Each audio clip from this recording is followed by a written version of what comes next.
Lee Harvey Oswald was your typical America-hating communist from Louisiana, and like every risky-living pinko from the South, he grew up watching American spy dramas, volunteered for a civilian air patrol run by a CIA contract agent, and joined the US Marines. Nicknamed Oswaldsky for his tendency to speak Russian and spout pro-Soviet propaganda, he was given special training and assigned to one of the most sensitive facilities in the world, running the radar for the U-2s spying on the rescues in the Chi-Coms. After contracting gonorrhea in the line of duty, Oswald was tested for Russian proficiency before being honorably discharged to take care of his mother who wasn't ill and flew to Europe using money he didn't have on planes that didn't exist to arrive at Helsinki, where he stayed at the most luxurious hotel in town before waltzing into the Soviet Union at the height of the Cold War. While there, he kept a detailed log of Soviet facilities, made notes about microdots, and carried a CIA standard-issue Minox camera before getting bored and returning to the United States on a military jet using money loaned to him from the US Embassy.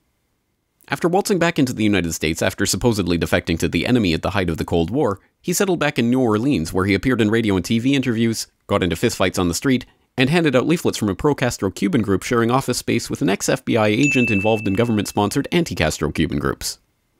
Moving to Texas and befriending a millionaire Russian oilman who helped to get him a job at the Texas Schoolbook Depository, Oswald made sure to let his murderous intent be known by attempting to assassinate a right-wing general in the area, thus potentially jeopardizing any plot to kill the president, and sent vanity photos of himself posing with his rifle to his close friends.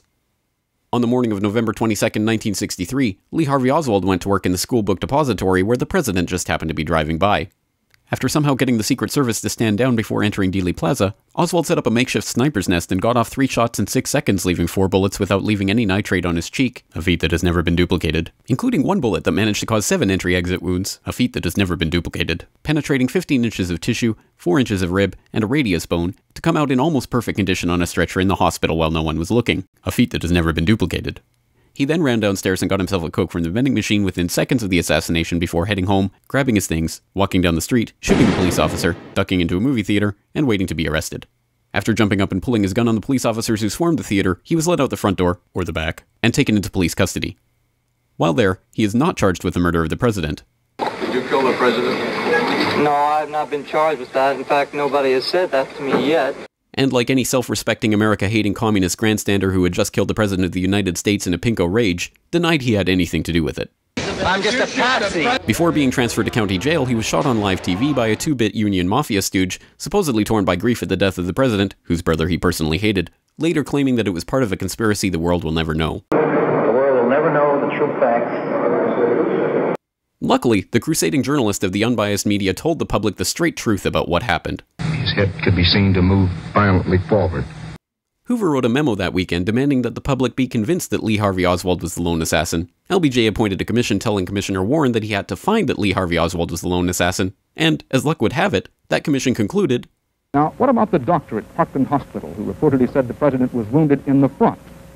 Actually, the doctor told the commission, and a newspaper report agrees, that he said only that the bullet could have entered from the front. But because of the president's condition and their desperate haste, the doctors never turned him over, never saw the similar wound where the bullet actually entered from the back." This is the story of the JFK assassination, as brought to you by the truth tellers in government. Those weapons of mass destruction got to be somewhere. And the media. And if you have any questions about it, you are a woo-woo, grassy knoll, tinfoil, lizard-fearing America hater. If you love Jesus, sunshine, ponies, monster trucks, miniskirts, and the American flag, you will never ask any questions about any part of this story to anyone. Ever.